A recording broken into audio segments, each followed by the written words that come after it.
हाँ जी, जय श्री राम। बात करने वाले हैं आज वितान के लास्ट आखिरी तीसरे चैप्टर की, अतीत में दबे पांव, है ना। नाम अतीत है, इतिहास है, दबे पांव। लग रहा है कि ना चैप्टर बहुत ही बोरिंग होगा, और हुआ भी था। आपने जहां जहां पढ़ा है आपको लगा भी होगा, पर ऐसा नहीं है। बहुत शानदार चैप्टर है, बहुत अच्छा चैप्टर है। कि नहीं सर, हमें तो ऐसा लगा ही नहीं। ऐसा ही है।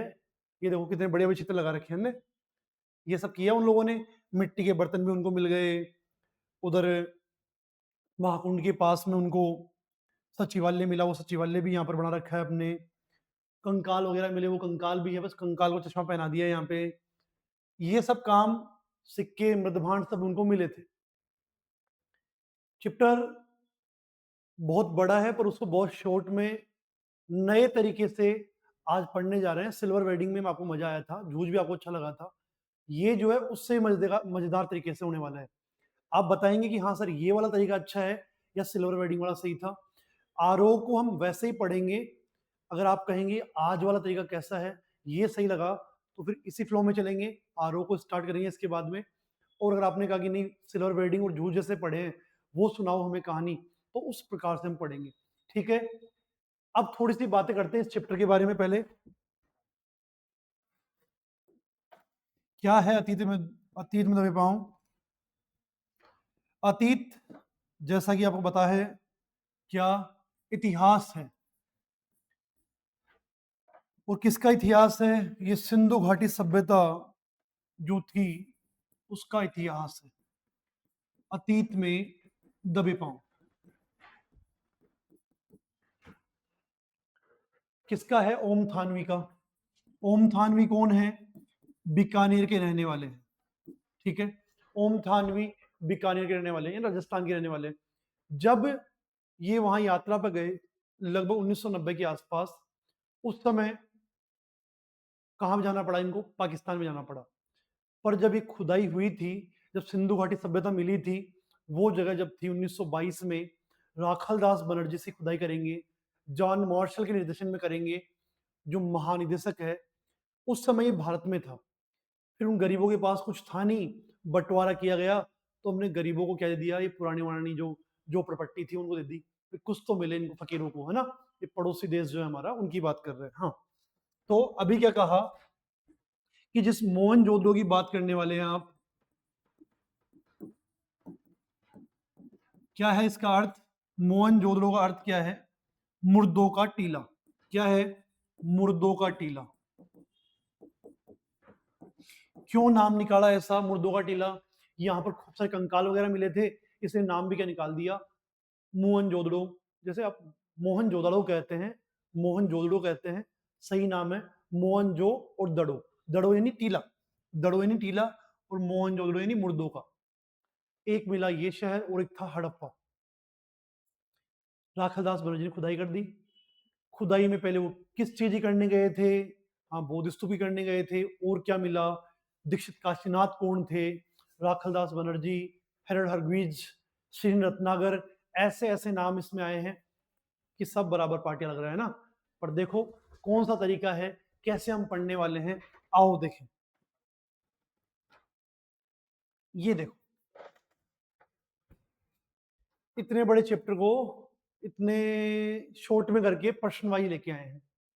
इसके बाहर से कोई भी एमसीक्यू या वेरी शॉर्ट पैटर्न में नहीं था, ब्लूप्रिंट में नहीं था। लेकिन बोर्ड ने मॉडल पेपर में क्या दे दिया है? वेरी शॉर्ट भी दे दिया है। तो कोई वेरी शॉर्ट भी आपका इसके बाहर से नहीं आने वाला है। कितने नंबर का वेटेज है इसका? इसका वेटेज जो है, एक तो आएगा इसमें से लॉन्ग क्वेश्चन 3 नंबर का, एक आएगा शॉर्ट क्वेश्चन 2 नंबर का, और 2 आएंगे एमसीक्यू। नंबर हो गए 7। इन इस चैप्टर का 7 नंबर का वेटेज है, और आज ये पूरे 7 नंबर आपको मिल जाएंगे। हाँ, मिल जाएंगे। देखो पहला प्रश्न क्या बनता है? दुनिया के 2 सबसे पुराने नियोजित शहर कौन से माने जाते हैं? नाम सुना, मोहनजोदड़ो और हड़प्पा। नियोजित शहर, सबसे पुराने शहर नहीं है, नियोजित शहर। सबसे पुराने तो मिस्र में, मेसोपोटामिया, इराक की सभ्यता है, जो 5000 साल पुरानी है। और हम जो बात कर रहे हैं वो कितनी पुरानी है? वो केवल 4500 साल पुरानी बात है। अपनी बात कितनी है, 4,500 साल पुरानी बात है। कैसे, 2025 तो ये हो गया हमारा, और इससे भी 2,500 साल पहले लोग यहाँ रहते थे। तो कितना हो गया, ये हो गया लगभग 4,500 साल हो गए, यानी ईस्वी से पूर्व, यानी पहले का, और ये चल रही है ईस्वी। हमारी जो दुनिया है वो जानते हैं हम कितनी, ये वाली जो रिकॉर्डेड है। इससे पहले भी दुनिया थी, वो कैसी थी, जहां सिंधु घाटी सभ्यता के लोग रहते थे, वो सब मिला है। उससे भी पहले थे, ये 4,500 साल पुराने हैं। कौन, भारत वाली दुनिया। इस मिस्र में, इराक में, मेसोपोटामिया में, जहां पर अपना हम देखते हैं म्यूजियम में, अपने अल्बर्ट हॉल में जो मम्मी रखी गई है, डेड बॉडी मतलब, वो जो है वो वहीं से मिली हुई है। आ जाओ, हड़प्पा और मोहनजोदड़ो। नियोजित कैसे कहा कि जैसे जयपुर बहुत बढ़िया बसा हुआ है, वैसे नियोजित बसे हुए शहर कौन से हैं?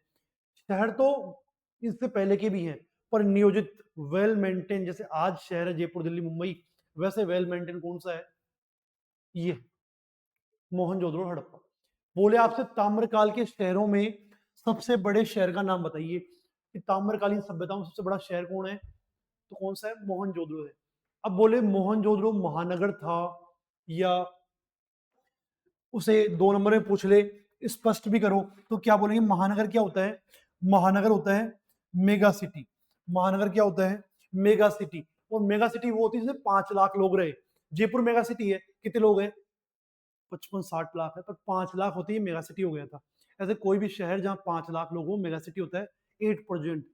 उस जमाने में मोहनजोदड़ो में 85,000, किताब के हिसाब से 85,000 लोग लगभग रहते थे, और 200 हेक्टेयर में फैला हुआ था, लगभग 300 बीघा में। हेक्टेयर में याद रखो, आप याद रखो 200 हेक्टेयर, बीघा में याद रखो 300 बीघा। तो उस जमाने में 85,000 लोग रहना बड़ी बात है, 85 लाख के बराबर की बात थी। इस कारण क्या कह दिया, इसको महानगर कह दिया। याद हो गया जी। चलो आगे में,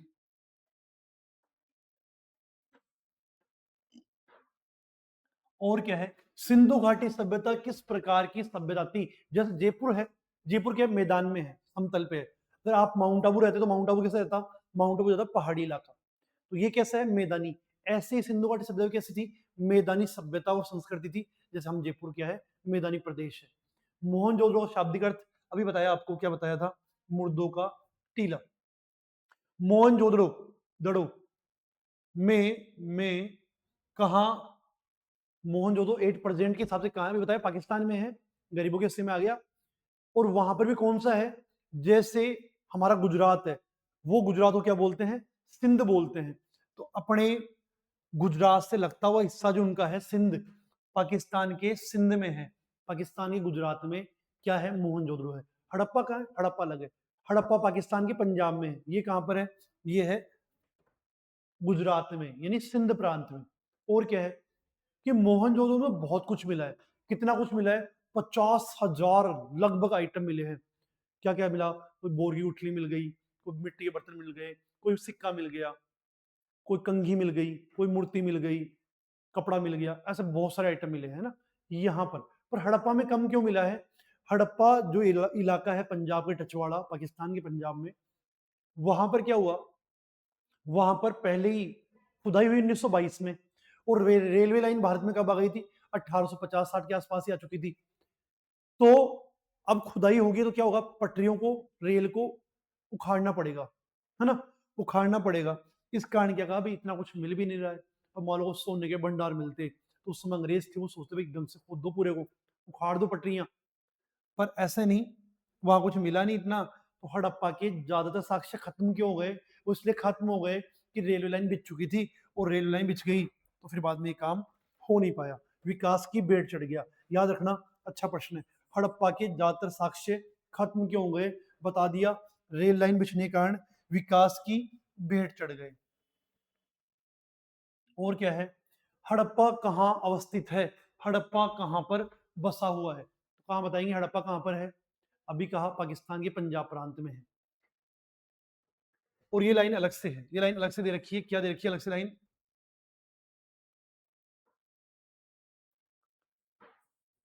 अभी हम बात करेंगे बड़े घर मिले हैं वहां पे। जैसे मान लो आपका कोई मकान 200-300 गज मकान है, या कोई स्कूल की आपकी बाउंड्री है, स्कूल है, बड़ा सा हॉल वहां पे प्रेयर वाला हॉल रहता है ना, अपना प्रेयर का ग्राउंड रहता है और कमरे वमरे रहते हैं।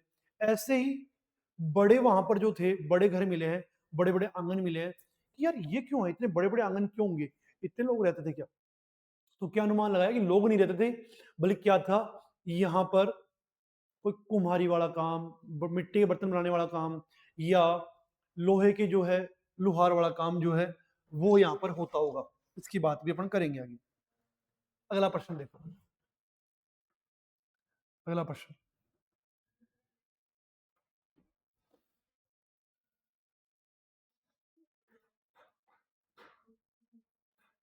क्या है प्रश्न? कृत्रिम टीले। अब ये क्या सीन है, कृत्रिम टीले बार बार में आएगा, समझ लो इसको क्या है कृत्रिम टीले। कृत्रिम टीले क्या है, जैसे अपने यहाँ पर मकान बनता है, तो मकान बनेगा तो लगभग 2 फीट नींव खोदेंगे और 2-2.5 फीट उसके ऊपर पत्थर की चिनाई आती है, उसके ऊपर ईंट बन रखी जाती है। इसीलिए हम जब घर में एंट्री करते हैं तो बाहर क्या होती है, स्टेयर्स होती है, सीढ़ियाँ होती है। अगर मान लो जमीन पे बना देते तो सीढ़ियों की जरूरत नहीं पड़ती, सीधी बाइक अंदर ऐसे चढ़ाना नहीं पड़ता ऊपर। वहां पर भी ऐसे ही ऊंचाई ली गई, और ऊंचाई इतनी ले ली 8 फीट 10 फीट या उससे भी ज्यादा। लगभग नॉर्मल जो थी 8 से 10 फीट 12 फीट तक की थी। अब क्या हुआ, क्यों ऐसा किया कि सिंधु नदी वहां बह रही है, सिंधु नदी का पानी अगर मान लो घर में घुस गया तो इस कारण उन्होंने खूब ऊंचे ऊंचे, अब आप अनुमान है 10 फीट की ऊंचाई, यानी मेरी हाइट से भी ज्यादा, मैं तो 6 का ही हूं ना, 10 फीट की, फिर उसके ऊपर मकान, तो बाइक कैसे चढ़ाएंगे इतने ऊपर? बाइक थी नहीं, चढ़ाने की प्रॉब्लम ही नहीं है। हाँ, कृत्रिम टीले कच्ची और पक्की ईंटों से बनाकर उन पर मोहनजोदड़ो में मकान क्यों बनाए गए थे? सिंधु का पानी बाहर ना आ जाए, अगर आ जाए सिंधु का पानी बाढ़ आ जाए तो उससे बच सके। अगला है मोहनजोदड़ो की खूबी क्या है, मोहनजोदड़ो की विशेषता क्या है? तो मोहनजोदड़ो की विशेषता है क्या, आज भी अगर कोई वहां जाएगा, 4,500 साल बाद भी कोई जाएगा, वहां की गलियां मकान आज भी ठीक ठाक कंडीशन में है। आज अपन गांव जाके देखिए, अपने गांव वाले मकानों को मैं जाता हूँ कभी, तो वहां पर अभी से 20-30 साल हुए होंगे छोड़ के, उसमें ही क्या हो गया, मिट्टी ईंटें सब बाहर निकलने लग गई, पुराने खंडर टाइप होने लग गए। ये 4,500 साल बाद भी सही सलामत रखे हुए हैं, बड़ी बात है। ये उनकी क्या है, ये उनकी विशेषता है। बौद्ध स्तूप कब व कहाँ बना हुआ है? बौद्ध स्तूप, ये राखलदास बनर्जी तो था ना, उन्हें पता ही था वैसे कोई दुनिया भी थी। उनका तो ये मानना था कि यहाँ पर कोई बौद्ध धर्म वाले लोग रहते थे इस साइड में, पंजाब के आसपास, गुजरात के आसपास, तो बौद्ध धर्म महात्मा बुद्ध का नाम था। तो कि उनको ढूंढते वहां कुछ मिलता है क्या, तो वो ढूंढने के लिए गए थे, कुछ मिल जाए। पर कुछ क्या मिल जाए, वहां पर तो बहुत कुछ मिल गया, बौद्ध स्तूप तो मिला ही मिला, बल्कि बौद्ध स्तूप से भी 2,000-3,000 साल पुरानी जो सभ्यता थी, लोग थे, दुनिया थी, कैसे थे, वो सब कुछ यहाँ मिल गया। तो क्या हुआ, मोहनजोदड़ो की खूबी क्या है, हो गया ये तो। बौद्ध स्तूप कब व कहाँ बना हुआ है? तो बौद्ध स्तूप सबसे ऊंचे चबूतरे पर, बाकी मकान कितने 8-10 फीट की ऊंचाई पर थे, बौद्ध स्तूप 25 फीट की ऊंचाई पर बना हुआ था। कितने फीट की पर? 25 फीट ऊंचे चबूतरे पर बना हुआ था। वो कितना पुराना था? 2,000 साल तो अभी चल रही है, 25 मतलब 2025 तो चल रही है, उससे भी 500-600 साल पहले, इन लगभग 26 सदी पहले, तो 26 सदी हो गई, 26 सदी पहले बना हुआ था। और ये सिंधु घाटी सभ्यता कितनी सदी पुरानी है? तो 2000 यानी 20 सदी तो ये हो गई, और उससे भी 2,500 साल पहले यानी 25 सदी हो गई, तो 20 तो ये चल रही है, वो 21 चल गई, अब तो 21वीं स्टार्ट हो गई 2000 के बाद में, तो 2000 से 21वीं स्टार्ट हो गई, तो 20 सदी तो ये हो गई, लगभग 21 चल रही है अभी। और 25 सदी पहले बन चुका था, यानी वो सिंधु घाटी लोग उस जमाने में आ गए थे। टोटल कितना हो गया? टोटल हो गया 46 सदी, यानी लगभग 4500 प्लस साल हो गए। अगला प्रश्न देखो, अभी बताया मैंने राखलदास बनर्जी, राखलदास बनर्जी जो है उसके निर्देशन में खुदाई का काम शुरू हुआ। किसने किया? राखलदास बनर्जी ने किया काम। खुदाई करना किसने स्टार्ट किया? राखलदास बनर्जी ने। क्यों किया? बौद्ध स्तूप ढूंढना था। मिल क्या गया? सिंधु घाटी सभ्यता मिल गई, शहर मिल गया पूरा। अब जैसे मान लो यहाँ बाढ़ जाए भयंकर, हम सब जो है दब जाए, और उसके 10-20-100-500 साल बाद में कोई यहाँ पे आए, खुदाई करे, खुदाई में बड़ी बड़ी बिल्डिंगें मिल रही है, बड़े बड़े बोर्ड मिल रहे हैं, मार्कर मिल रहे हैं, है ना, ऐसे। किसके निर्देशन में खुदाई शुरू हुई थी?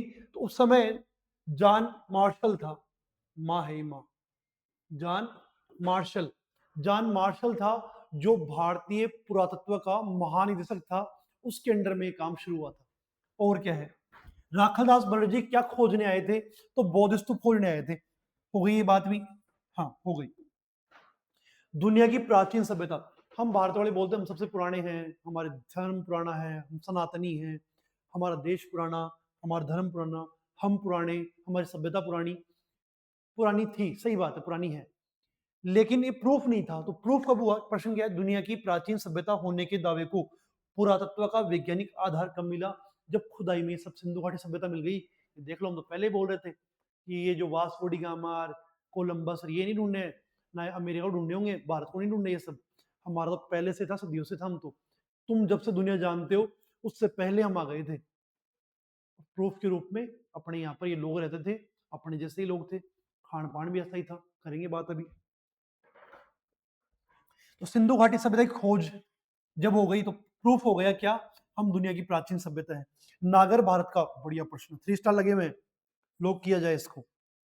नागर भारत का सबसे पुराना लैंडस्केप किसे कहा गया है, बोल देना बौद्ध स्तूप को कहा गया है। नागर भारत का सबसे पुराना लैंडस्केप किसे कह दिया, बौद्ध स्तूप को। ऐसा कोई प्रश्न भी सर था कि इस चैप्टर में, देख लो था कि नहीं था।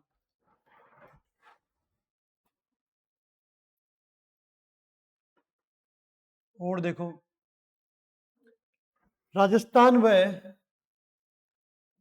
सिंध की धूप में क्या अंतर है, सिंध नहीं, वो पाकिस्तान वाला, गुजरात और राजस्थान की धूप में क्या अंतर है। तो राजस्थान और पाकिस्तान की धूप में क्या अंतर है, राजस्थान की धूप जो है वो पारदर्शी है, ट्रांसपेरेंट है। हम सुबह सुबह सूरज को अर्घ्य देते हैं ना, हाँ, तो आराम से उसकी तरफ देख सकते हैं। दिन में भी 10, 11, 12, 1 बजे तक ठीक ठाक माहौल रहता है, देख सकते हैं, बहुत ज्यादा चुभन नहीं करता है। पर वहां की धूप जो है वो चौंधियाती है, आंखों में चमक पैदा करती है, कहाँ की, पाकिस्तान की, सिंध की, इस कारण उधर देख नहीं सकते हैं। तो ये अंतर हो गया राजस्थान की धूप में और सिंध की धूप में अंतर। अर्घ्य देते हो ना सूर्य को, नहीं देते क्या, देना चाहिए।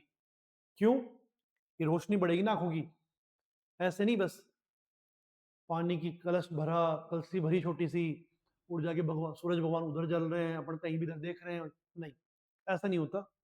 जब भी आप अर्घ्य दे रहे हैं, लगभग इतनी ऊंचाई से, 1.5 फीट की ऊंचाई पे, ध्यान सामान्य सूर्य पे है। जब जल की धारा गिरेगी और सूर्य प्रकाश सुबह लालिमा वाला होगा, वो हमारे उस पानी में से रिफ्लेक्ट होके हमारी आंखों तक पहुंचेगा। नारंगी सूर्य है सुबह सुबह, कलश जो है वो भी कुछ ऐसा ही है, ताम्र वर्ण का, ताम्र ताम्र, और बीच में जो है जल, उसके बीच में जब हम देखेंगे तो वो रिफ्लेक्ट पड़ेगा और आंखों पे, हमारी आंखों की रोशनी बढ़ाएगा। ये है साइंस का लॉजिक अर्थ देने का। देख लो कितने ज्ञानी महात्मा संत रहे हैं, ये सिस्टम हमारे पहले से लगा रखा है। हो गया, हड़प्पा कहाँ स्थित है,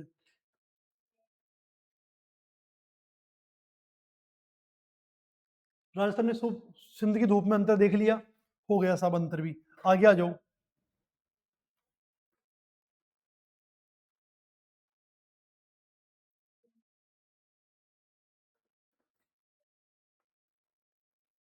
ये लो अगला प्रश्न, गढ़ किसे कहते हैं, गढ़ क्या है, गढ़ वही है जैसे नाहरगढ़, जयगढ़, चित्तौड़गढ़, कुंभलगढ़, तो गढ़ गढ़ ही होता है, और क्या होता है। गढ़ कैसे, जो ऊंचाई पर बसा हुआ है, वो भी ऊंचाई पर है, सारे जिन गढ़ की बात मैं कर रहा हूँ वो गढ़ भी ऊंचाई पर है। वैसे ही यहाँ पर भी क्या था, जो बौद्ध स्तूप था वो 25 फीट ऊंचे चबूतरे पर था, इसलिए उसको क्या बोल दिया, गढ़ी क्षेत्र बोल दिया। ये तो लिखा हुआ है इसमें, बौद्ध स्तूप बड़ा चबूतरा मोहनजोदड़ो के सबसे खास हिस्से पर, एक सिरे पर स्थित है। इस हिस्से को पुरातत्व के विद्वान गढ़ कहते हैं, जो ऊंचाई पर क्या है, बसा हुआ है। और क्या है, सिंधु घाटी सभ्यता के अद्वितीय वास्तु कौशल का, ये भी अच्छा प्रश्न है, सिंधु घाटी सभ्यता के अद्वितीय वास्तु कौशल को प्रमाणित करने वाला, स्थापित करने वाला नमूना क्या है, बोल देना महाकुंड। जो महाकुंड मिला है उससे प्रूफ होता है कि यहाँ की वास्तुकला, वास्तुकला होती है भवन निर्माण बनाना, आर्किटेक्ट वाला काम करना, वो क्या होती है, वास्तुकला, वो वहां की बेस्ट थी, अद्वितीय थी। कैसे प्रूफ होगा, महाकुंड इतना शानदार बनाया हुआ है, उससे प्रूफ होगा। अभी बताऊंगा महाकुंड कैसा क्या है ना, तो अभी क्या बताऊंगा, बता ही देता हूँ। ये है महाकुंड, ठीक है।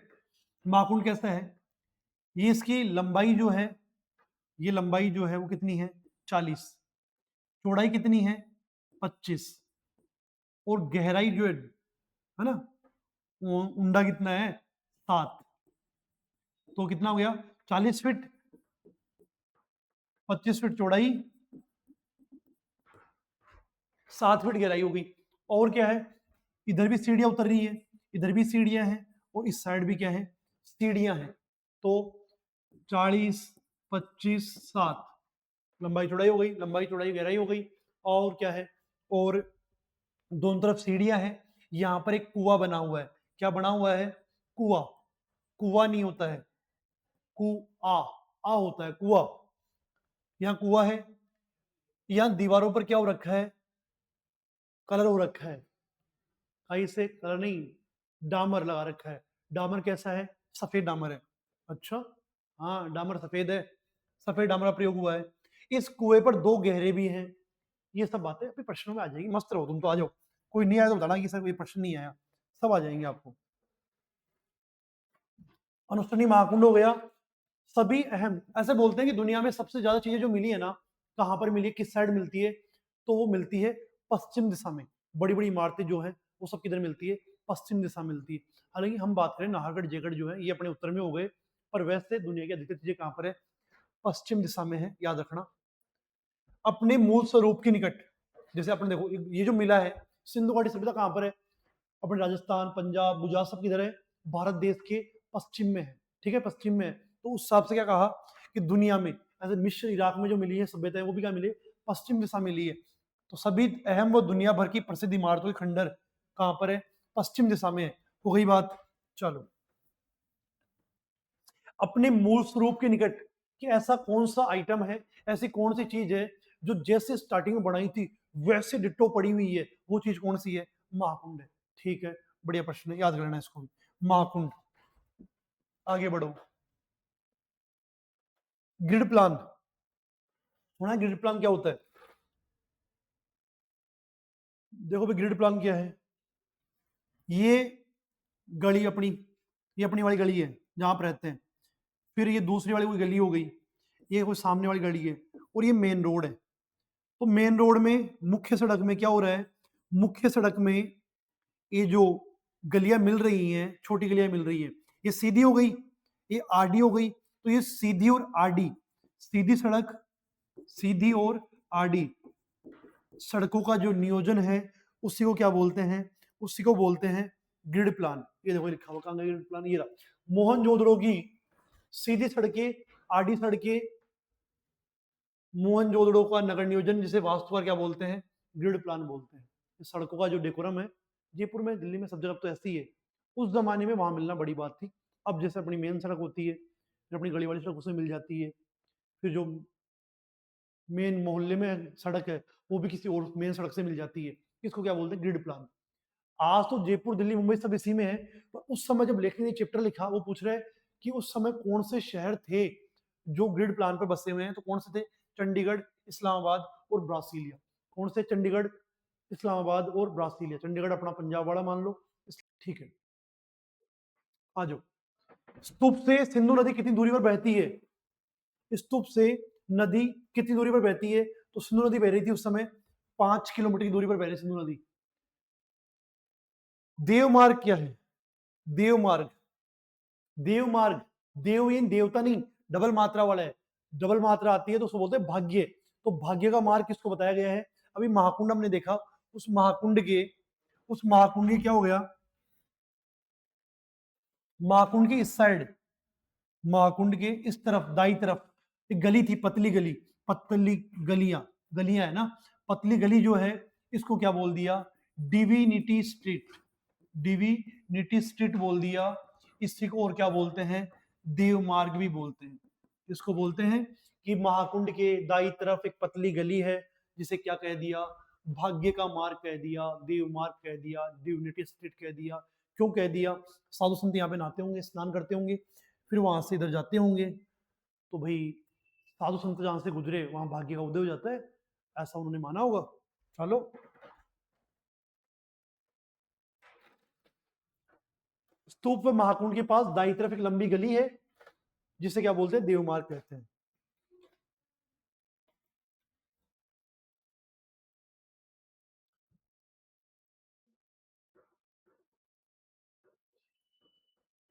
महाकुंड की बात वापस से आ गई है। लंबाई चौड़ाई बता दी मैंने आपको, 25 40 लंबाई, 25 चौड़ाई और 7 गहराई। महाकुंड में कितने स्नानागार मिले हैं? उसमें 8 स्नानागार थे। महाकुंड में कितने स्नानागार है? 2 लाइनों में 8 स्नानागार बने हुए थे। और उनकी विशेषता क्या थी? 1 2 3 4, 1 2 3 4 कहाँ बने हुए हैं? महाकुंड में बने हुए हैं। सब आमने सामने है, फिर भी किसी का गेट किसी के सामने नहीं खुलता। आमने सामने भी है, फिर भी किसी का द्वार किसी के सामने नहीं खुलता। ये क्या है? ये विशेषता है महाकुंड की। इसीलिए वो क्या है? अद्वितीय वास्तु कौशल का उदाहरण है। और ये प्रश्न भी आ गया, सिद्ध यानी बेस्ट वास्तुकला का नमूना क्या है? बोलना महाकुंड है। और महाकुंड भी क्यों है? स्नानागार, किसी भी स्नानागार का द्वार, गेट किसी भी एक दूसरे के सामने नहीं खुलता, आमने सामने है। पर गेट में क्या कलाकारी इन लोगों ने की है? अगर कोई यहाँ पे नहा रहा है, गेट भी नहीं है, तो भी कोई दिक्कत नहीं है, सामने वाला नहीं देख सकता। ये थी उनकी कलाकारी। कुंड में किस डामर का प्रयोग हुआ है? देखो जी, सफेद डामर। अच्छा, सफेद डामर भी होता है। आ रहे मेरे डामर के टुकड़े, तो वो देखो, अब कोई बुरा नहीं मानेगा, सफेद डामर भी हो सकता है। मोहनजोदड़ो में किस प्रकार की ईंटें मिली है?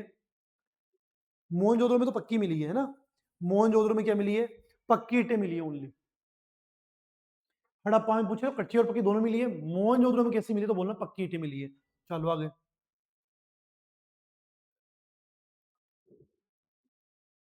सिंधु घाटी सभ्यता की विशिष्ट पहचान क्या है? सिंधु घाटी सभ्यता की विशिष्ट पहचान क्या है? वो ये कच्ची और पक्की ईंटें। और ईंटें भी कैसी हैं? जैसे आज की ईंट है, लंबाई चौड़ाई और ऊंचाई, तो वैसी ईंटें हैं उस जमाने में वहां पर थी। विशाल कोठार को देख करके क्या अनुमान लगाया जाता है? क्या अनुमान लगाया जाता है विशाल कोठार को देख करके? कि कर के रूप में, टैक्स के रूप में जो अनाज, कोठार मिला वहां पे। कहाँ था ये कोठार? वो जो महाकुंड था उसके आसपास था। तो वहां क्या था कि एक बड़ा सा भवन था, उसमें ऊपर क्या थी? जालियां रोशनदान थी, चौकियां लगी हुई थी, चौकी जिसमें खाना अपन बैठे खाना खाते हैं ना, चौकी, वो चौकी 9 चौकियां लगी हुई थी ऐसे। 9 चौकियां 3 लाइन में, कितनी हो गई? 27 चौकियां लगी हुई थी कि यहाँ पे खाना खाने साधु संत यहाँ खाना वाना खाते होंगे। और ये जाली इसलिए है कि यहाँ पर जो है कोठियार वाला काम था, अनाज रखते होंगे, अनाज खराब नहीं हो जाए, इसलिए इन्हें रोशनदान दे रखा है। इस प्लान से क्या नाम निकाल दिया? कोठियार। और क्या अनुमान लगाया कि टैक्स के रूप में, कर यानी टैक्स, टैक्स के रूप में हासिल अनाज शायद यहाँ रखा जाता होगा, ये अनुमान लगा लिया। ओके।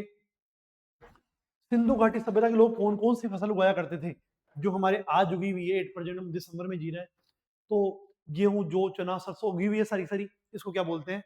रबी। रबी नहीं, रबी। और खरीफ क्या होता है? वही जो बाजरा, ज्वार, ये सब। फ्रूट्स में क्या हो जाएगा? अंगूर है, खजूर है, बेर है, ये सब भी उस जमाने में वहां पर थी। ठीक है, ये लो जी, काम हो गया। कोई दिक्कत? याद हो गया? बोल दो, इस पर ढेर थोड़ी करनी है, साथ साथ याद हो रहा है सब।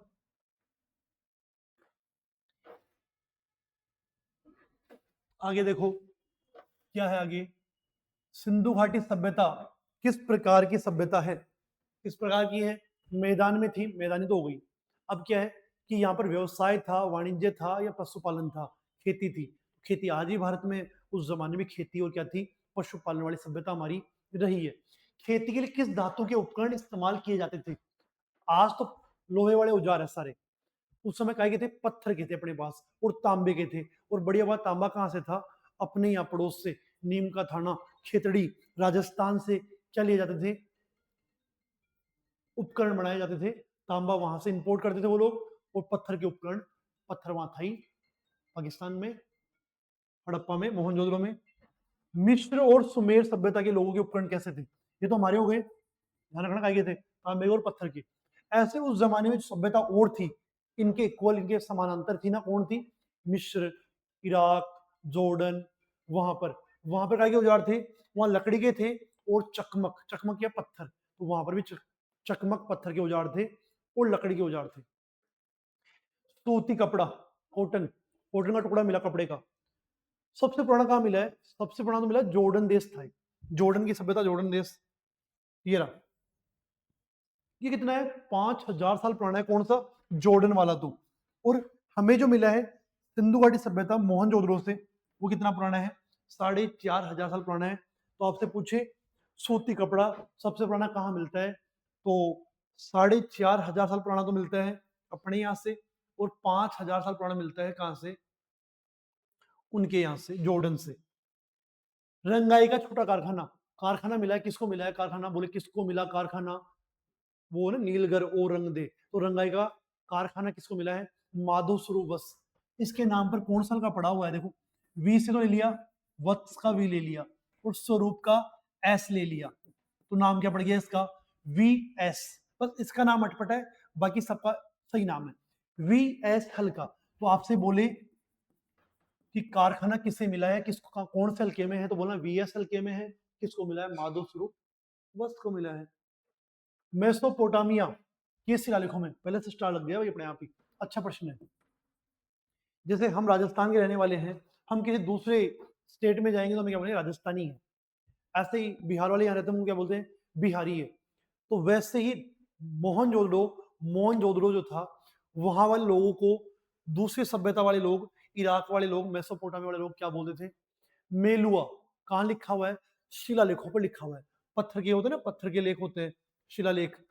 पत्थर पे लिखे हुए लेखों को क्या बोलते हैं? शिला। शिला, शिलालेख। उन पर क्या मिला है? मेलुहा। और देखो छाल्टी लीलन, लीलन जिसको आप रेशमी कहते हैं, सूती कपड़ा तो हमें मिल गया।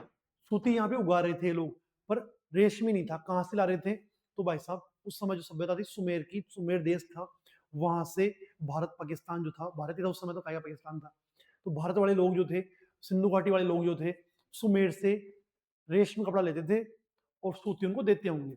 कॉलेज ऑफ प्रिस्ट क्या है? College of priest, college of priest देखो क्या है। एक महाकुंड के, महाकुंड देखा भी अपन ने, महाकुंड के उत्तर साइड में एक लंबी बड़ी इमारत है, उसे क्या बोलते हैं? कॉलेज ऑफ प्रिस्ट बोलते हैं। उसमें क्या सीन है? उसमें तीन तरफ तो बरामदे, देखो इमारत कैसी बनी हुई है, इमारत ऐसी है, ये यहाँ पर तो खुला दालान हो गया, ये एंटी गेट है, ये खुला पड़ा हुआ है पूरा। इधर छोटे कमरे कमरे कमरे कमरे, यहाँ पर खूब सारे कमरे हैं, ठीक है, और यहाँ पर भी तीन तरफ कमरे हैं। तो तीन तरफ तो क्या हो गए? कमरे बने हुए हैं, और ये खुला दालान है, चौक है। ऐसा अनुमान लगाया कि वो साधु संत जो है वह महाकुंड में नहा धो करके यहाँ आते होंगे, प्रेयर वगैरह करते होंगे, और फिर उसके बाद में अपने अपने कमरों में चले जाते होंगे। इसको क्या बोल दिया? College of priest. बढ़िया प्रश्न है, 2 नंबर के लिए। कॉलेज ऑफ प्रिस्ट क्या है? तो बोलना महाकुंड के उत्तर पूर्व में एक बड़ी इमारत है, जिसमें तीन तरफ कमरे बने हुए हैं, बीच में खुला दालान है, चौक है, इसे बोलते हैं कॉलेज ऑफ प्रिस्ट। यानी पूजा पाठ का, आध्यात्म का स्थान क्या होता है? प्रिस्ट होता है। चलो, ऐसा मतलब कितने प्रश्न हो गए, कितने बाकी हैं, बस पढ़ते जाओ, थक जाओ तो बोल देना।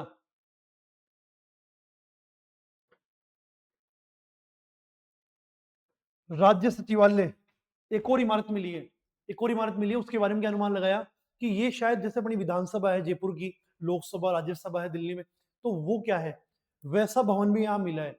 एक बड़ा सा गोल सा भवन है, उसे 20 पिलर लगे हुए हैं, और ऐसा लगा भी यहाँ पे सीटिंग वाला काम होता होगा, कि पूरी बिल्डिंग जो है, पूरा हॉल जो है, उन 20 खंभों पर टिका हुआ है। तो महाकुंड के दक्षिण में, उत्तर में तो वही कॉलेज ऑफ प्रिस्ट, महाकुंड के दक्षिण में जो है एक इमारत है, उसको क्या बोल दिया? 20 खंभों वाला खंभा है, उसको नाम निकाल दिया, ये कोई सामुदायिक केंद्र होगा, बारात रुकती हुई यहाँ पे, या तो, और या फिर कोई राज्यसभा, लोकसभा, विधानसभा, ऐसा कुछ होगा। नीचा नगर क्या है? जैसे मान लो गढ़ तो हो गया अपना, नाहरगढ़, जयगढ़, क्या मिल गया वहां पे? बौद्ध स्तूप मिल गया। और नीचा नगर किसे बोलेंगे? जो चांदपोल नीचे था, चांदपोल में लोग रहते थे, और मेन राजा कहाँ रह रहे हैं? नाहरगढ़, जयगढ़ में रह रहे हैं, तो नीचा नगर हो गया चांदपोल, और वो ऊपर वाला क्या हो गया? वो हो गया गढ़। वैसे यहाँ पर जो छोटे घर बने हुए थे ना, छोटे छोटे टीलों पर, 8-10 फीट की ऊंचाई पर जो मकान बने हुए थे, उनको क्या बोल दिया? नीचा नगर। मोहनजोदड़ो में बस्तियां जो छोटे टीलों पर बनी हुई थी, उन्हें कह दिया नीचा नगर। रईसों की बस्ती कहा जाता है, कहा गया है रईसों की बस्ती, अमीर लोग किस साइड रहते हैं? बोलते पूर्व की बस्ती जो है वो रईसों की बस्ती कही जाती है उस जमाने के हिसाब से। आज ही वैसे तो है भाई, नहीं इधर वाले भी पैसे वाले, ऐसी बात नहीं है, पर गरीब हो गए। वो जो उधर पूर्व में जो है, मानसरोवर, गुजीथड़ी, सोडड़ा, वो और पैसे वाले हैं। तो पूर्व की बस्ती कैसी है? अमीरों की बस्ती है, रईसों की बस्ती है।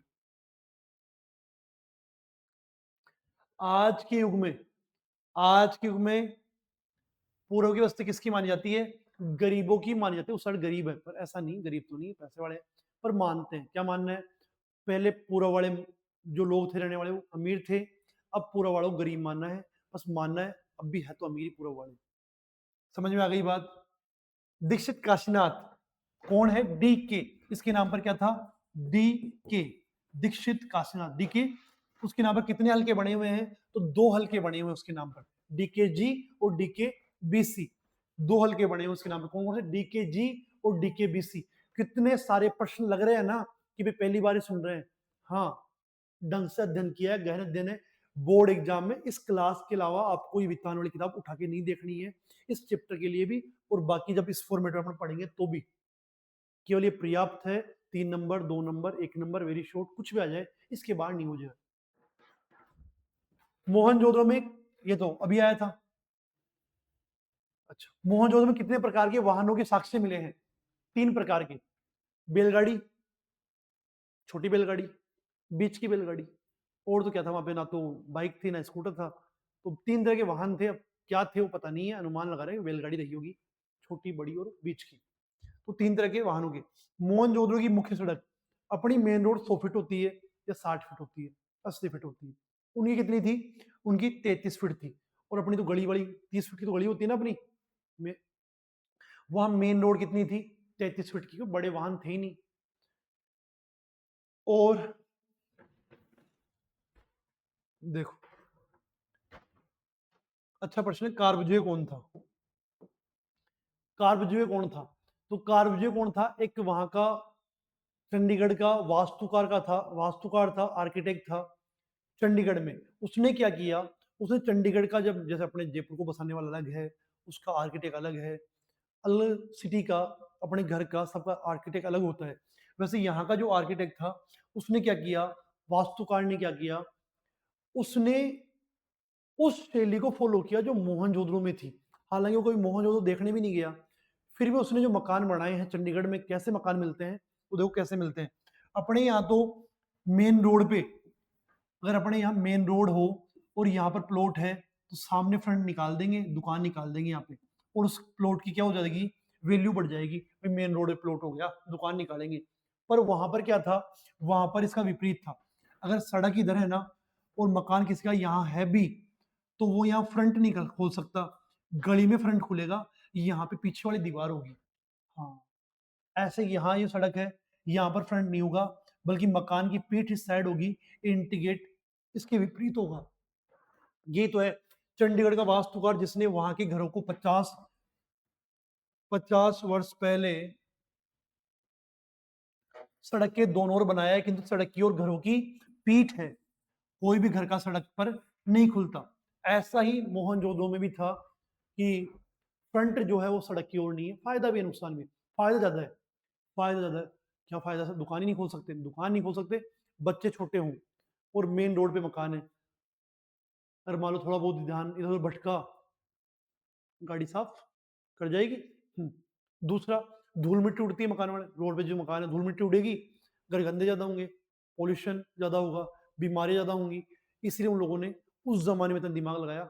अब वाले नहीं लगाते हैं, अब वाले तो बस दुकान खोल ले, पैसे कमा लिए, लगाते हैं। आ जाओ भाई, बढ़ जाओ आगे।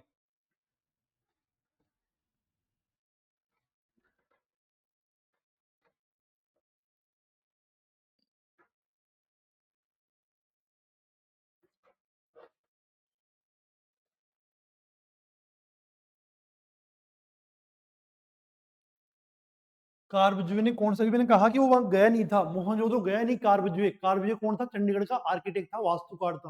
वो कभी वहां गया भी नहीं, फिर वो उसके दिमाग में ऐसा कैसे आया कि भाई ऐसा कर लेते हैं, सड़क के दोनों घरों की पीठ बनाने की आइडिया कहाँ से लिया होगा? वहां से लिया होगा, पर वहां गया नहीं था, अपने आप ही दिमाग में बात आ गई। ऐसा हो सकता है कि उसका पूर्व जन्म यहाँ हुआ, वो पहले वहीं रहता था वो। स्वास्थ्य के प्रति मोहनजोदड़ो के लोग, बासिंदे नहीं, लोग, लोगों के सरोकार का बेहतर उदाहरण है। क्या है बेहतर उदाहरण? कि यहाँ पर जो नालियां मिली है ना, वो दोनों तरफ है नालियां, और ढकी हुई नालियां हैं, ढकी हुई नालियां।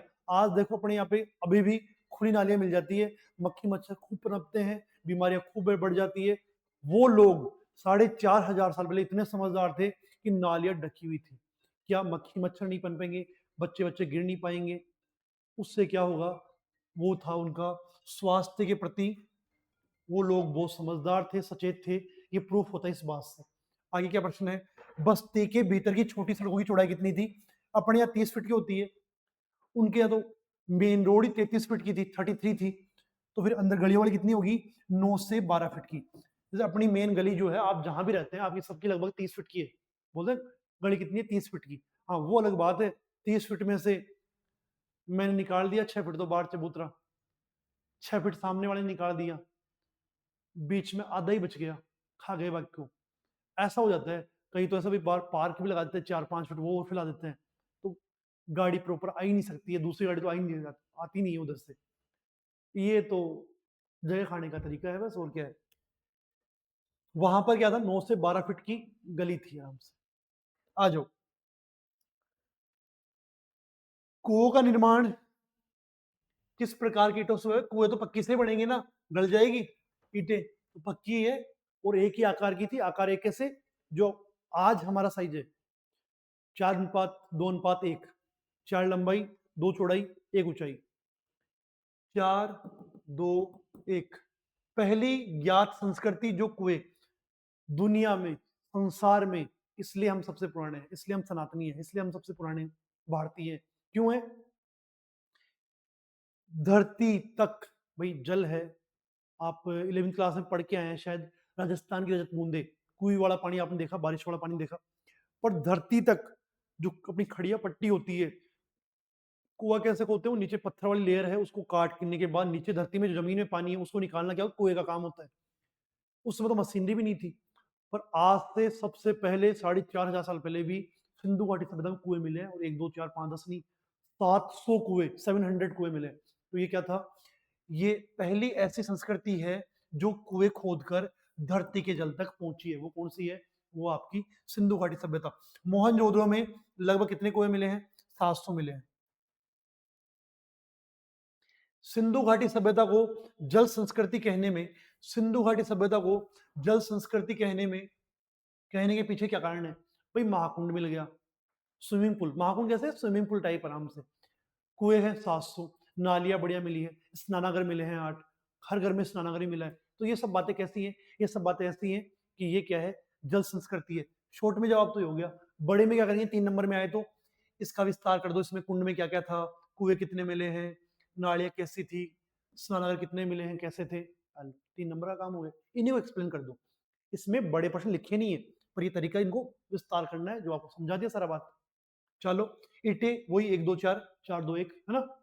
आ जाओ, ईटे किस अनुपात में थी, अभी बताया मैंने आपको कितनी, डीकेजी और डीके हल्का किसके नाम पर है, दीक्षित काशीनाथ के नाम पर है, हो गया याद।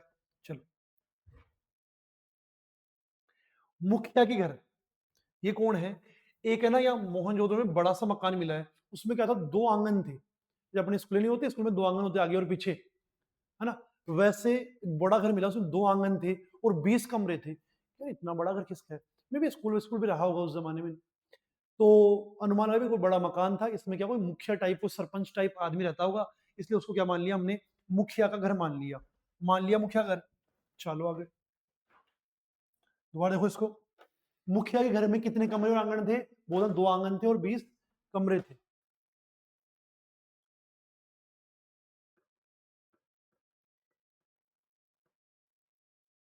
थको मत, चैप्टर पूरा करेंगे, बस होने वाला है। घरों का आकार कितना बढ़िया साइज था, ये देखो, आपका मकान है 20-45 100 गज, 20-50 111 गज, 15-30 50 गज, या 30-60 200 गज। उस जमाने में 30 बाई 30 यानी 100 गज के प्लॉट थे उनके, प्रॉपर बनाए हुए। आज जो मिलते हैं, उस जमाने से ये सबसे बेस्ट साइज होता है, कभी प्लॉट लेना हो, मकान लेना हो, तो ये साइज लेना, चौकोर बने मिलेगा, शानदार होगा, बढ़िया कमरे निकल के आएंगे इसमें अच्छे। ठीक है, 30 बाई 30 के थे मकान। ठीक है, चलो, मोहनजोदड़ो के घरों में पर संक्षिप्त टिप्पणी करनी है, कैसे घर थे, क्या थे, कि 2 मंजिला इमारतें वहां पे थी, पर ये था कि जैसे अपने यहाँ पर नीचे वाला जो फ्लोर होता है, नीचे वाला मकान जो होते हैं, उनकी कूलर रखने के लिए बाहर खिड़कियां होती है, वेंटिलेशन होता है, बहुत डेकोरम, खिड़कियां विड़कियां खूब होती है। वहां नीचे वाले पोर्शन में कोई खिड़की थी नहीं, दरवाजा था बस एक मेन गेट। ऊपर वाले में थोड़ी बहुत फिर भी थी। क्यों ऐसा? कूलर की आवश्यकता रही नहीं होगी, गर्मी वर्मी सर्दी वर्दी वो भी कम थी, इस कारण जरूरत पड़ती नहीं थी, गर्मी नहीं थी उस समय। 2 मंजिला इमारतें, ऊपर के कमरों में खिड़कियां होती थी, नीचे कमरों में नहीं होती थी। एक दाढ़ी वाली नरेश है, याजक नरेश की मूर्ति मिली है 2.5 फीट की, इतनी बड़ी मूर्ति मिली है, शर्ट के दूसरे बटन तक मिली है, इतनी बड़ी मूर्ति मिली है। उसके बारे में क्या अनुमान था कि कहाँ मिली है? पहली बात तो डीकेबीसी हल्का में, और डीकेबीसी कौन? वही दीक्षित काशीनाथ, और उसके नाम पर 2 हल्के डीकेजी और डीकेबीसी। तो याजक नरेश की मूर्ति मिली, अच्छा प्रश्न है, एमसीक्यू के लिए ध्यान रखना, किसको मिली है? डीकेबीसी। हाँ, गाली नहीं करनी, डीकेबीसी। इसके नाम पर हल्का है, कौन है ये? दीक्षित काशीनाथ है। चलो,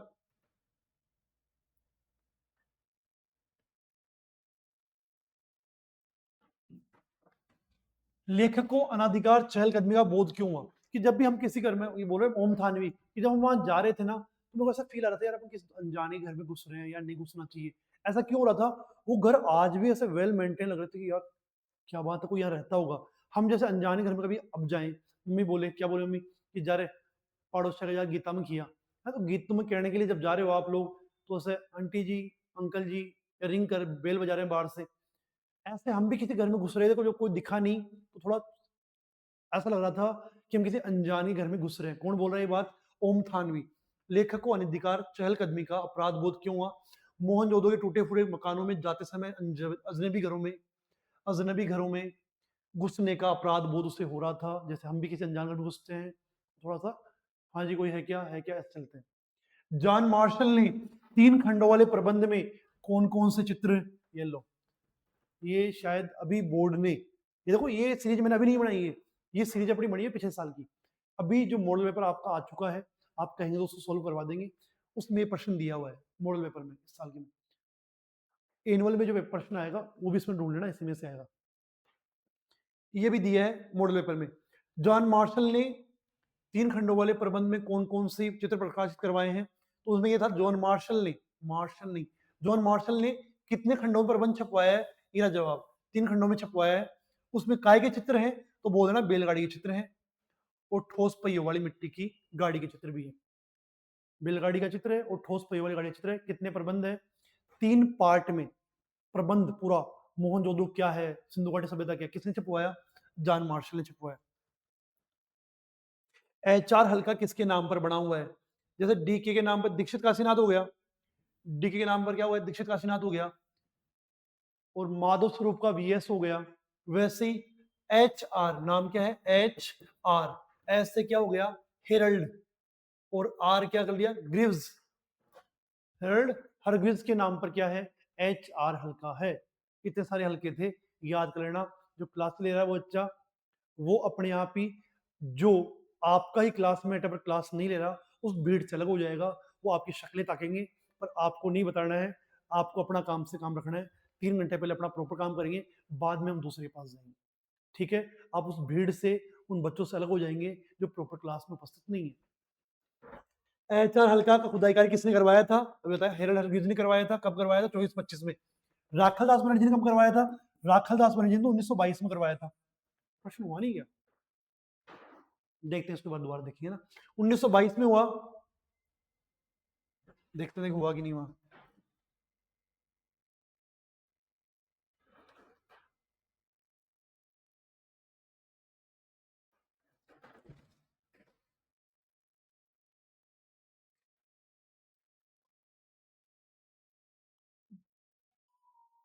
ये रहा, जॉन मार्शल राखादास बनर्जी की खुदाई कार्य करवाने के आए थे। यार टाइम ले लो, 1922 है ना ये 1922 है।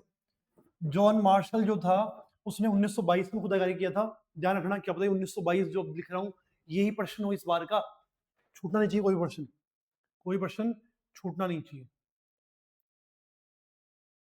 एचआर ने कब करवाया? 2 साल बाद में करवाया था, 1924-25 में करवाया था। नर्तकी, एक डांसिंग गर्ल जो मूर्ति आपकी किताब में छपी हुई है, वो कहां से मिली थी? वो किसको मिली थी? वो एचआर को ही मिली थी। वो याजक नरेश राजा की मूर्ति किसको मिली थी? डीकेबीसी में मिली थी। ये किसको मिली? एचआर हल्के मिली। क्या? नर्तकी मूर्ति मिली किसको? एचआर हल्के में। अब एक नाम हो रहा है ऐसा अटपटा सा, और वो कौन है? वो है मार्टिमर व्हीलर। पर ये आपको याद हो जाएगा, और प्रश्न को लॉक कर लें आप। बढ़िया प्रश्न है, इस बार छुपवा देंगे, बोर्ड वालों को बोलता हूं मैं, देखे है ना।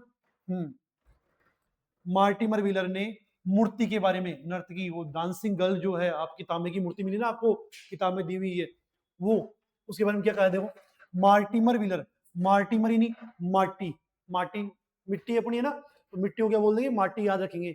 माटी ने, माटी जैसे आदमी ने बाठे जैसी बात कह दी, मिट्टी जैसे आदमी ने पत्थर जैसी बात कह दी। क्या कही? देखो कि संसार में वो जो मूर्ति आपने देखी, नहीं देखी, किताब में देख लो, उसके जोड़ की, उसके तोड़ की संसार में कोई दूसरी चीज है ही नहीं। सबसे सुंदर, अप्रतिम, सबसे बेस्ट जो चीज है, वो मूर्ति जो है, वो कौन सी है? नर्तकी की मूर्ति। मार्टिमर व्हीलर ने कहा था कि संसार में इसके जोड़ की दूसरी कोई चीज ही है ही नहीं। अब आप देख रहे हो उसमें ऐसा क्या था? कहां पर है वो मूर्ति? अभी बात करें, दिल्ली संग्रहालय में रखी हुई है, हमारे पास थी है।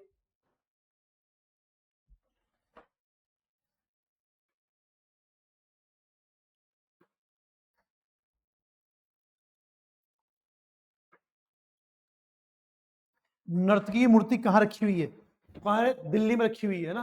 अच्छा प्रश्न है, ध्यान रखना, कहाँ रखी है मूर्ति? माधोस्वरूप वस्त्र के नाम पर कौन सा हल्का है? वीएसएल का, उसकी बात ही मैंने कर ली है। रंगरेजा कारखाना कौन से हल्के में मिलता है?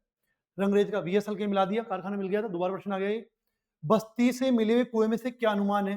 कि जो कुआ जो मिला है बस्ती में, एक सिंगल कुआ है, पूरी बस्ती है, यार ये किस काम के लिए होगा? तो जैसे वो जो मुंबई वाले चोल होते हैं, वहां पर एक परमानेंट नल होता है, वो अपना बाबू भाई था ना, बाबू भैया, तीन तीन नल लगवा दूंगा, ठंडा पानी, गर्म पानी, माला एक क्या काम आएगा, जिसको नहाना नहीं होगा वो तीसरे में बैठेगा। तो वैसे यहां पर क्या था? एक सिंगल कुआ है पूरी बस्ती के लिए, अनुमान ये लगाया कि सामूहिक प्रयोग होता होगा।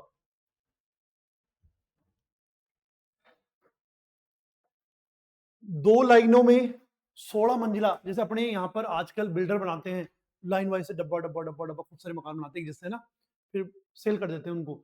वैसे वहां पर दो लाइनों में 16-16 एक मंजिला मकान मिले हैं। यार ये क्या था? यहाँ पे बिल्डर थे क्या? नहीं, बिल्डर नहीं थे, यहाँ पर वीएस हल्के में मिला है, माधव स्वरूप को ये सब मिल गया। अनुमान लगाया, या तो कोई कर्मचारी रहता होगा यहाँ, ये जैसे अपने पुलिस लाइन वाले क्वार्टर है, वहां पे डिब्बे डिब्बे डिब्बे लाइन वाइज से बने हुए ना, या तो कोई कर्मचारी रहते होंगे, या कोई कामगार लोग रहते होंगे, कि कोई नौकरी वाले बंदे, कर्मचारी, और या कोई मजदूर के लोग, ऐसे छोटे छोटे मकान एक जैसे बने हुए हैं, उनमें रहते होंगे। ठीक है। मोहनजोदड़ो में क्या क्या चौकोर और आयताकार, क्या क्या चौकोर और आयताकार मिला है? बस गोल कुएं मिले हैं, बाकी सब चौकोर था। क्या? नगर का डेकोरम भी चौकोर, बस्तियां चौकोर, घर चौकोर, कुंड चौकोर, इमारतें चौकोर, सिक्के भी चौकोर, चौपड़ का खेल भी चौकोर, गोटियां भी चौकोर, बाट भी चौकोर, आदमी भी चौकोर, औरतें भी चौकोर। नहीं, ये नहीं थे, लिखा हुआ वही था देखो, है ना। ये सब क्या थे? चौकोर थे या आयताकार थे, यानी को छोड़कर सब कुछ क्या थे? चौकोर थे। और क्या है देखो, और तो आपके दो प्रश्न और हैं ये। ग्रेगरी पोशेल, देखो अटपटे नाम, माटी जैसे आदमी ने बाटे जैसी बात कह दी, कौन सी? मूर्ति वाली, याद रह गया। हेरल्ड हरगिज कौन है? जिसके नाम पर क्या है? एच आर हल्का है, दो याद हो गए। एक नाम अटपटा सा और कौन सा है? ग्रेगरी पोसेल। ग्रेगरी पोसेल क्या है? अमेरिका का आदमी है। उसने क्या कहा है? ग्रेगरी पोसेल, उसने क्या कहा है कि बड़े बड़े मकानों में छोटे छोटे कमरे मिले हैं। क्या अनुमान है?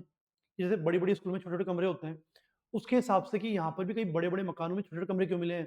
तो या तो नौकर चाकर रहते होंगे, या फिर यहाँ की आबादी खूब रही होगी, रेंट वेंट वाला काम होगा, किराए देते होंगे ये भी। तो उनका मानना तो छोटे कमरे बड़े घरों में नौकर चाकर रहते होंगे, उनके लिए बनाए गए होंगे, ऐसा रेंट वाला अनुमान तो अपने अपने यहाँ पर जो बनता है ना, अब जयपुर में वो है।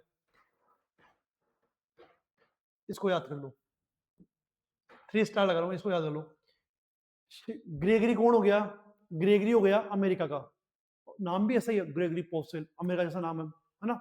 उसने क्या बात की है? अमेरिका में क्या होते हैं? छोटे कमरे और नौकर चाकर, बस नौकर चाकर छोटे कमरे, किससे? अंग्रेजी वाली बात। एक श्रीन रत्नाकर नाम का आदमी है, ये श्रीन आपको याद रहेगी, जो मैं याद रहा हूँ, श्रीन कैसे याद रहेगी? पिछले साल 2025, 24, 25 में थी, हाँ 25 में। क्या थे इसके? एक स्टूडेंट थी श्रीन, कितने नंबर लिए उसने? 98 99 98 या 99 नंबर उसके, श्रेणी याद रहेगी 98 99 वाली, आपको उससे ऊपर लाना है ना। हाँ, इतने लाओ तो बहुत अच्छी बात है, उससे ऊपर तो लाना ही ना है। श्री रत्नागर का क्या मानना है? इसका मानना है कि कुओं से क्या होती थी, सिंचाई वाला काम होता था। यानी ये श्रीन का नाम ही नहीं आपका नाम हो गया से श्रीन। वो क्या करना है कि हमने क्या कहा है मोहनजोदड़ो वाले मैटर में, हमने कहा है यहाँ पे कुएं इसलिए थे कि खेती बाड़ी में सिंचाई करने वाला काम किससे होता था, श्रीन से होता था। श्रीन से कैसे, कुओं से होता था। श्रीन ने ये बात कही है। तो ग्रेगरी हो गया अमेरिका वाला, कमरा किराया मकान, ये याद हो गया। श्रीरत्न अगर आप खुद है कुओं वाली बात करें, कुओं सिंचाई वाला काम होता था। माटे जैसा आदमी ने बाटे जैसी बात कह दी, कौन सी, मूर्ति के बारे में, एचआर के नाम पर, तो हेरल्ड हरग्विज है ही। ये अंतिम पेज है शायद।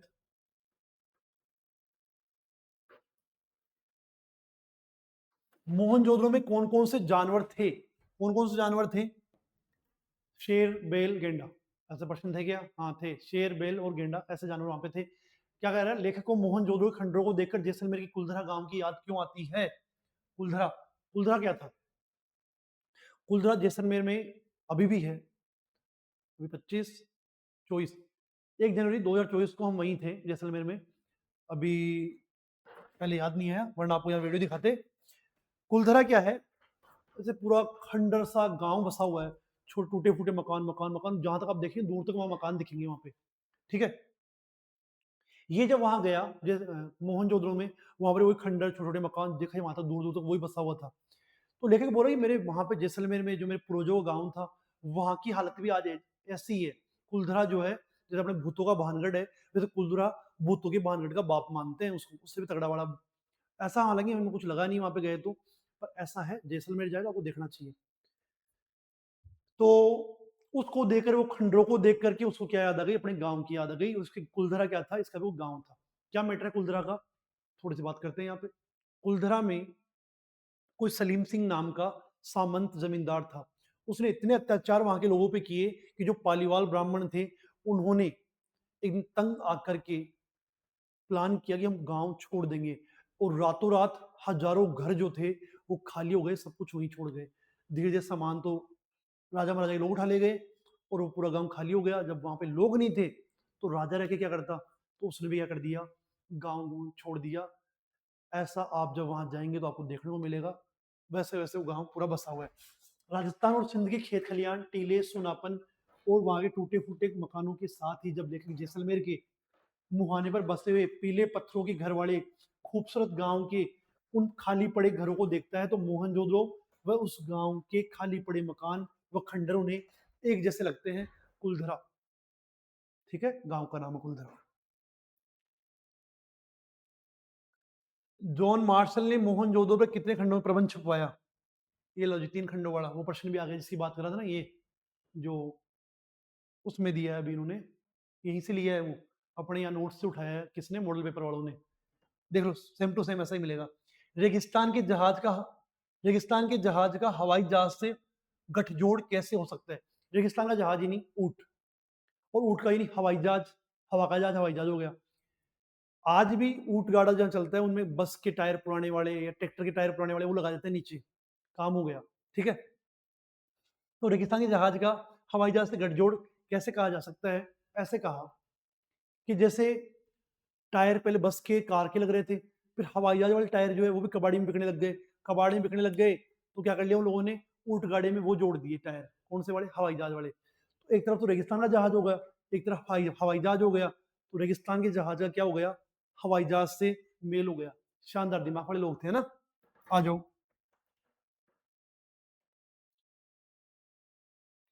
मोहनजोदड़ो की खुदाई में निकले हुए कितने आइटम मिले हैं? लगभग 50,000। शुरू में बात हो गई थी कितने आइटम मिले हैं, लगभग 50,000 मिले हैं। मोहनजोदड़ो में खुदाई से मिली अधिकतर चीजें कहां पर है? स्टार्टिंग में लंदन वाले, इंग्लैंड वाले ले गए, बची कुची लाहौर वो ले गए, लंदन के बाद में किसे, दिल्ली वाले ले गए। फिर जो बच गई वो लाहौर वाले, कराची वाले ले गए। और जो एकदम काला पड़ गया गेहूं है, बोर की बेर जो है उसकी गुठलियां हैं, वो वहां पर मोहनजोदड़ो के म्यूजियम में पड़ी हुई है आज भी। मोहनजोदड़ो के अजायब घर में कौन कौन सी चीजें मिलती है? तो बोलना काला पड़ गया गेहूं मिलता है, तांबे के और कांसे के बर्तन हैं, मोहरे यानी सिक्के भी हैं, और मिट्टी के बर्तन भी हैं, और काले भूरे चित्र भी उनके ऊपर बने हुए हैं। ये सब जो है वहां पर अब भी मौजूद है। ये लो जी, प्रश्न खत्म हो गए सारे आपके। ये 2-3 प्रश्न हो रहे हैं।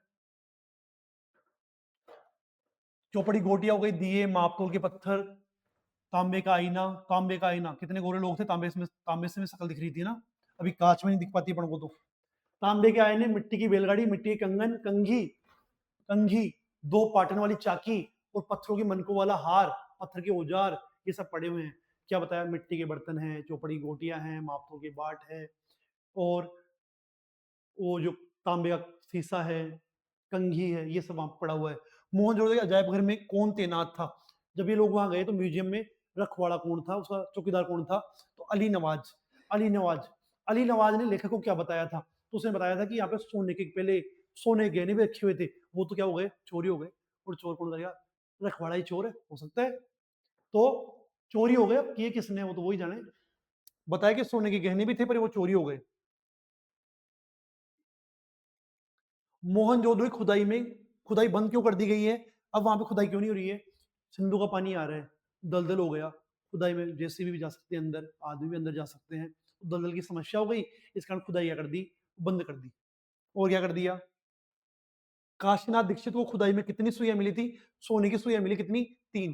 3 सोने की सुइयां मिली, छोटी छोटी। हाथीदांत और तांबे के सुए मिले, बड़े बड़े सुए, रजाई बनाने के लिए, गुदरे बनाने के लिए। और छोटी सुई इकाई के लिए, कसीदाकारी काम के लिए। कसीदाकारी पे हुआ था।